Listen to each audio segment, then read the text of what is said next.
Okay, we're working on reincarnation, and today I want to talk about beliefs and patterns. If you need to learn more about karma or the setup, that was the first two services, double back, check those on YouTube.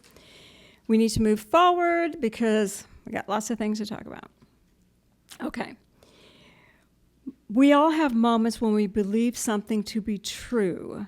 Situations that are outside of ourselves come to us and we react to them, and it creates a belief. I do Rohan therapy, as you know, and I do and counseling. I deal with people all the time when they keep told a message over and over and over and over again, and they ignore that message until finally one day they suck it in and they metabolize it, and it becomes true for them. And in that moment, that becomes a belief, and then that begins to sculpt their world. So Spirit said this. Some religions, you can be living a happy life in the way past, and some religions in the way past said that you had to believe that your soul will die if you don't join their religion, and you are unworthy unless you join their religion. Do you see what I'm saying? So I'm happy, happy, happy, but now God is now put in a space where, I can't be with God if I don't join you guys. I have to be unworthy. I'm unworthy, and you make me worthy, and then I can be with God. But I was God with a minute ago. But, okay. Okay, I believe that. When our soul takes that in, what do you think that sets up within us? That will set up a belief that you are unworthy, you need a church or an intermediary. And in order to have that, that's the only way that your soul will survive. Therefore, unworthiness keeps you close to God. Do you guys hear me? Was that too complicated? Unworthiness will keep you close to God. We've all lived in times and places where that belief was anchored within us. And do you think it was easy for us to overcome? Okay. We're talking about beliefs and patterns. If I am unlovable because I do not get my needs met the way I want them. I'm born in a life, I'm cooking along, I don't get my needs met the way I want them, therefore I just deem myself unlovable. If I hold that in as a belief system, what will that do for me? All future energies that I'm dealing with in that area, I will feel that I am unlovable, and I may feel, even though I have a good lifetime and my needs are met, that I might deserve those because I am unlovable. You guys with me? Do you see how subtle things are? These are subtle beliefs that work through the circumstances of your life. That was part one. Here's part two. Okay. Spirit asked me to speak to you guys about the caterpillar and the butterfly. You all know that the caterpillar lives on the earth, eats and eats and eats and eats, because it has to shed its skin several times, and it has to go into the space where it can become the chrysalis, like a cocoon, a chrysalis, so that it can then transform to the butterfly. When the caterpillar is a caterpillar, where do you think its perspective of life is? It's crawling, it's looking at the earth. Yeah, it's just whatever is here, and what can I eat? And then it goes into its natural state to create the chrysalis so that it can transform. When it becomes the butterfly and it's flying, what is its perspective? It is looking at the sky, it's looking at different things, it's experiencing, and it eats differently, it moves differently, everything about it is different. So there was a study that was done to see if they were hypothesizing whether the memories of the caterpillar survived into butterfly mode. And this was out of, let me give it to you, News Scientist. This is March 2008. So this is an old study. So they had some baby caterpillars, and they had them in a space where they could choose directions. And they put a thing, ethyl acetate. It is in nail polish remover. And as the caterpillars moved toward that, they would experience some mild shocks. So the caterpillars learned, don't go down that road. Go over here. because that road's not a good road. So they trained, the caterpillars actually learned this, right? When the caterpillars became butterflies, guess what happened? Of course, they're watching them the whole time. The butterflies avoided that space. The butterflies would not go into that space where that smell was. So from the perception of seeing the ground to the perception of flying in the air, they had maintained the experience that is not good for us. Do you hear what I'm saying? We can change our environment, we can change how we perceive, we can change external situations. But once we have a belief that deals with our safety, our survival, we sustain it. Most of us. Got it? So we're probably more complex than the caterpillars, but good story, huh? Okay. So beliefs that have helped us to survive, to stay protected, normally create limiting beliefs because they actually keep us in a space of safety rather than a space of exploration. So our natural responses to the circumstances when our power is outside of self creates these beliefs of survival and safety. If my power is outside of self, for the caterpillar it certainly was. It was in a little container. It had no choice. Go here, go there. That's my two choices. Okay. It wasn't free in the world. When our circumstances, our power is outside of self, and we're looking to our circumstances, we respond in a way that keeps us safe. And the circumstances around us can actually be very demonstrative in their instructions. Don't do, don't do, don't do, don't do. Right? Okay. If anyone can hurt your feelings, can anybody hurt your feelings? Your power is outside of self. If you need approval, your power is outside of self. If your value is derived from your accomplishments, you have power outside of self. If you need to prove yourself in any way, you have power outside of self. It may not be the total power of who you are, but there is enough to create a limitation. With me? You may be powerful. I know who I am. Give me a Bible, ask me a question. I'm in my power. Let's talk. Do you know what I'm saying? Let's talk the Aquarian. I'm with you. Let's go. I'm in my power. If you need to discuss something fashion, I'm cooking, I don't know. My power is not there. Do you hear? So we all have spaces where we're in our power, and we all have spaces where our power flows outside of self. If we are living too much with power outside of self, we will be creating beliefs that limit the truth of who we are, and these beliefs will color our souls. Spirit said this: imagine our butterfly, the caterpillar, had the experience of the shocks, became afraid, and needed to stay safe.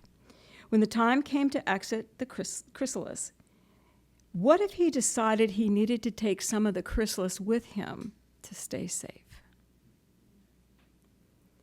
What if he let his wings out, but he kept a little bit of the cocoon stuck to his legs? Even though he developed the ability to eat with the nectar, he developed because everything has to change. They eat differently, they move differently. Instinct would tell him to free himself, but fear tells him to hold on. Hold on just a little bit, in case we need it. Just a little bit to keep us safe. So, could he actually become the butterfly? Not in totality. No, he couldn't, because he couldn't fly. He wouldn't be able to see from the air. He couldn't fly. So we have the memory of being shocked in our souls, and we also carry with us the limitation, because most of us carry a little bit of the chrysalis, a little bit of that cocoon that we created for our metamorphosis. When I'm counseling people, you would be shocked and amazed at how many people say to me, I don't want to forget that, because I never want it to happen to me again. And I say to them, you are guaranteeing it will happen to you again if you hold on to it. Because the vibration of the pain is going to go out into the world, and it's going to draw it right back to you. Do you hear? So, patterns can be positive, yes, but those become our truths. When a pattern is positive, it's our truth and it's our state of being. It's not a belief anymore. It's who we are. Today we're going to go a little bit more into the limitations. So I have 2 stories for you. Ready? In the caterpillar story, so there's a little caterpillar, he's got the chrysalis stuck to his legs. Another butterfly can come by to the emerging butterfly and say, hey, shake that off. And the butterfly can say, I don't want to shake it off because I'm afraid I might not make it. The flyby butterfly friend cannot make the butterfly shake it off. But the love of the butterfly can certainly help. When we love each other and see the potential in one another, it is certainly very, very helpful. Yesterday, I was getting my toes done, which is very challenging for me to get it scheduled because of my schedule. And when I go in, I'm normally very tired. And so I go in, and I take a book always with me to read, and I never open the dang thing up. I sit down, my girl says hi, hey Tracy, how's it going? Yeah, a little small talk, and my eyes are shut and I'm doing my affirmations. Breathing and affirming, breathing and affirming. Well, I was the only one there, and there's 2 owners and Tracy, they were all there, and there was no one else but me. And a young lady popped in. I found out later she's in her mid to late 20s, she's out of college and working. Good morning, she says, bright. And I went, oh my gosh, who is this young lady? Good morning. And they all went, morning. And so she's yapping and telling them what's happening, and she's acting like it's her home. Like, you guys are glad to see me. She sat down, and she is with one of the other girls, and she's talking to her, and then she says to the girl that's working on her, yeah, what's wrong? You're so quiet. You're normally not so quiet. And the service lady said, oh, really? And she goes, yeah. She goes, I was more happy to see you than you were to see me. And she laughed. What happened was the young lady was raised in Milton and does not live in Milton any longer. But every time she comes, and she said it, every time I come here, you guys are number 1 on my list. I come see you. And she started to talk. And, of course, I'm hearing every word, and she is vibrant. She's talking about her life. She's talking about her dog that is a terrorist to her. She's talking about all of these things, and she's sharing her love. The room is alive. And I started to pray, oh my God, she has life. I started to pray for her. God, please bless her with life. Let her life be easy. She is just blessing this whole place. Thank you, Father. She is alive. I was just in her field going, oh my God, I don't want to take your energy, but oh my God, bless her. And then I said, I'm thinking, Cindy, yeah, you're kind of moving toward the edges of the end. And it's like, wait a minute. Wait a minute. Let me just, no, because I'm blessing her to have a full, fabulous life, And I wait a minute. And I'm breathing in, and I started breathing in life for me. Life for me. And in that moment, in the presence of this beautiful, caring young being, I kicked off my chrysalis. And the thought is, why would I say that this might be toward the end when I'm eternal? Every single thing I do between now and my exit plan is going to sculpt what my next life is going to sculpt what my next adventures are. I'm eternal. What am I doing? Cut myself short? No. Thoughts of man, no. Thoughts of man, no. Thoughts of man, no. Thoughts of expansion, yes. Thoughts of eternity, yes. Life. So she was the butterfly that couldn't help me, but could show me what inner power looked like. And I loved it when she called him out. Woo-hoo! I love that. She was powerful. Beautiful girl. Sometimes love is enough to release the patterns. Sometimes just the love being expressed is enough for us to let go and release patterns. I wanted to share this very briefly. This is Jesus Teacher Healer once again about reincarnation. The purpose of reincarnation is that the soul of man may be perfected, man made perfect through physical experiences. It's not a retrogression, it's progress. And it is opportunities to develop within the self a divine and selfless love, which is but another term for the Christ within. Man is fundamentally the child, the son, the daughter of Father, Mother, God.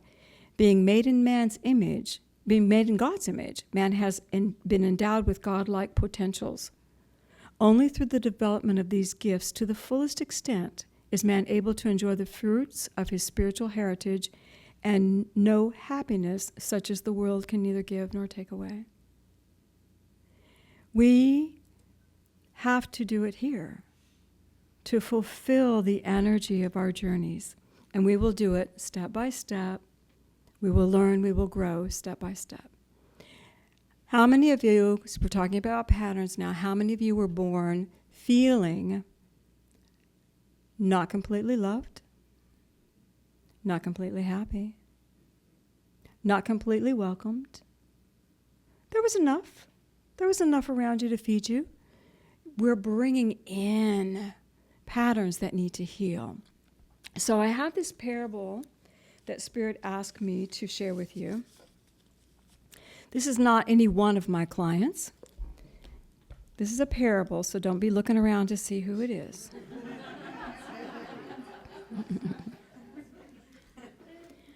There was a soul who was planning an incarnation. He favored male, so we're going to call him a he. And every incarnation he had kept building on a dark spot in his soul. And it just kept getting bigger and bigger and bigger. So the angels of karma were called in to help plan this next journey. The problem was that this particular being took everything so personally that he felt responsible for anything that happened to anyone around him. Oh my God, I shoulda, woulda, shoulda, showed up. I shoulda. It's my fault. Do you hear what I'm saying? I didn't protect you. Everybody with me? All right. So the angels were chatting about themselves, like what originally caused it. And they pinpointed it to a very, very, very early incarnation where this being had suffered a loss of a loved one. And they couldn't bring that loved one back into the incarnation this time because ever since that loss, the loved one had gone on in love, but the soul had incorporated pain. So there was no resonance. Couldn't even cross paths. So this soul kept trying to protect everybody around him, trying to protect because he could not do it that one time. So they were looking through the book of souls, and there was one person who he did have a certain love relationship with. They got along great, but whenever he had to go into his pattern, this soul had to leave. And this soul resonated with the name Annie, female, and they realized that, lo and behold, those two were going to meet in this upcoming lifetime. But Annie had on her schedule to meet a true love. She was going to meet her true love. She had earned it. She was going to be with someone who resonated with her completely. They were going to create something fabulous together. It was going to be a beautiful Dharma lifetime of reaping the good that she had created. And so the angels thought about it, and they decided that what if they had our guy meet Annie before she met her loved one? They could have a relationship for a year or so, and then he could watch as they met. And he could feel all betrayal. He could be all betrayed. And then see how he dealt with that. And so it happened. He was born. It was agreed. Annie agreed. Everybody was in agreement. They were born. He lived his life. He met Annie. They had a relationship. She was his one. She was the one for him. He happened to be there when the true love came in, and he saw their eyes. And he knew this was something that he did not understand. This was something greater than he had. And he knew in that moment he'd lost her. And she was very open and honest with him as things began to shift and change. And she told him, I have to go over here. She didn't go behind his back. There was no overt betrayal. I have to go over here. We have to build. This is my destiny. And our soul, did he understand? No. Did he feel betrayed? Yes. He felt so betrayed in his heart that she was choosing something other than him. But then the love began to surface. And he realized as he watched their relationship grow that he could never have been that to her. And then a moment came when he forgave her. I forgive you. I understand. I forgive you for the hurt and for your choice. I forgive you. Because he had judged her really hard. And as his life went on, very quickly, a lot of people that he loved started coming into his life and betraying him. And he said, at first it was still difficult, but eventually, I love you, I forgive you. I love you, I forgive you. And he got really, really good at it. And one time, he's still young, someone came into his world that he wanted to stay with him, stay in my world. And they said, no, I got to go. And this time, he was so used to it, he did it instantly. I love you enough to let you go. I love you enough to forgive the choice you're going to make. I cannot protect you even though I think it's wrong. I cannot be there for you even though I think you're doing the wrong thing. I need to love you and let you go. And when he did that, when he truly did that and he sent love to this person, the light began to grow and move into his soul. And it began to illuminate the soul because he was forgiving the choice of another. And it started to move through the block and move through all the lifetimes where he had been trying to protect, keeping people from their own choices, all the way through to original cause. In the original lifetime, he had been a dad, a middle-aged dad, and one of his children had been killed unexpectedly, horrifically, accidentally, and he was not there. He didn't protect them. He didn't take care of them. But the light of forgiving the choice of another finally went to that lifetime, and the forgiveness to the choice of that son who left was complete. Now, our soul didn't even have to remember the lifetime. He didn't have to go through the pain. He didn't have to remember anything. All he did was learn to forgive the choices of others because the son had chosen to leave in that way. He started getting really good at it. And when people started coming to him and saying things that didn't make sense to him, he wouldn't choose that. He said, you know what? I wish you luck, and I hope you succeed. I can't see it for you, but you know what? I want you to succeed. And he went on, had a life, got married, had a little girl. She grew up. One day, she'd been dating a guy that it's time to bring home to meet the folks. And when the door opened, there was the young man, and he met our soul's eyes, and there was complete love and understanding. It was the son he had lost in the beginning. And for the first time, our soul felt complete. The circle had finally reunited because he was able to love the choices of others and love people in spite of their choices. The healing could occur with the soul that was so dear to him. Now, this is a parable. It's not a fairy tale. It's a parable. It is a story that lights up the profound. It's a common truth with a heavenly meaning. Earthly experiences with a heavenly outcome. This is not one client's story. This is all of our stories. All of our stories, that we get caught in a belief that we don't have to go back and rehash the original.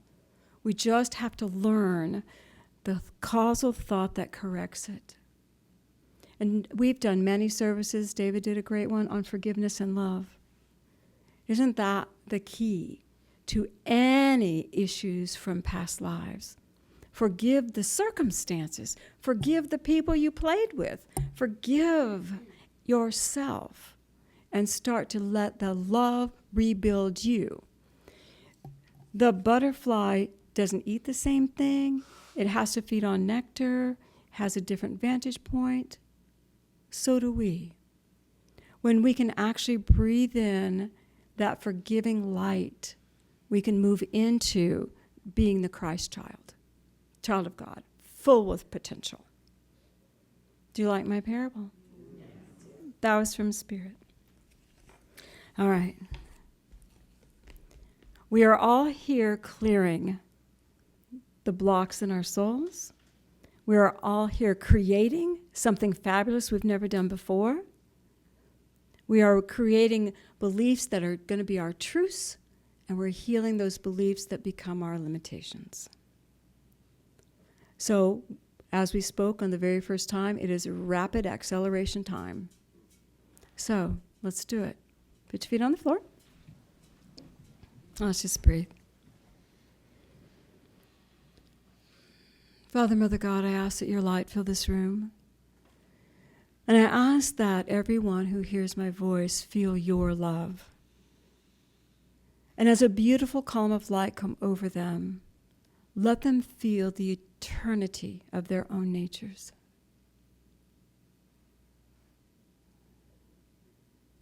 If I knew I would live forever, what do I choose? In your mind, allow the beautiful love of Jesus Christ just to take you now to the garden of your heart.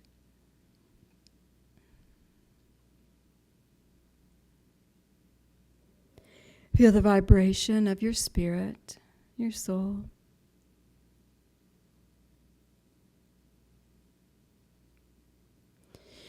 Feel a sense of love for self.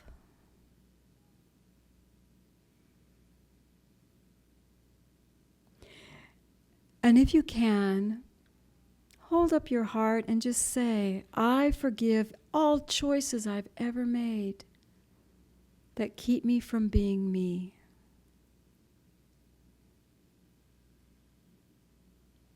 I forgive all choices that put power outside of self.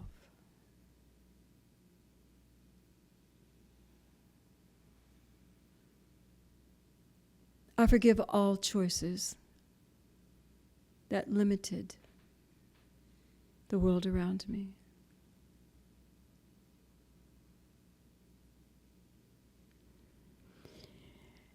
And in your mind, if you can, see yourself standing in a beautiful open space and begin to send love to everyone that you have ever limited in your mind. It's a big prayer, I know. I free you. Anyone I have limited in my mind, I free you. Through time and space, through eternity. I free you from my judgments. Just let it flow for a moment.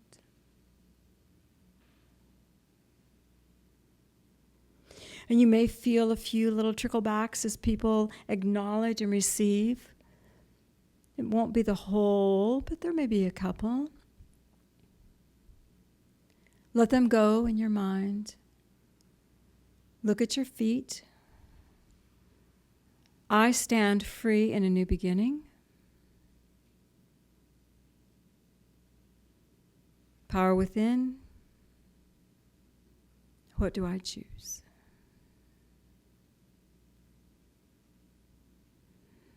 Breathe. Feel the love of Father, Mother God surrounding you. You are the beloved. Choose whatever you want. God, we thank you for this beautiful journey on planet Earth. Thank you for all the loved ones that play with us. And I say, thy will be done, for your will is always good. Take a breath. Just feel yourself gently coming back to awareness of your body, the chair that holds you, your feet. You are the light. And we thank you, God. When you're ready, you can gently open your eyes.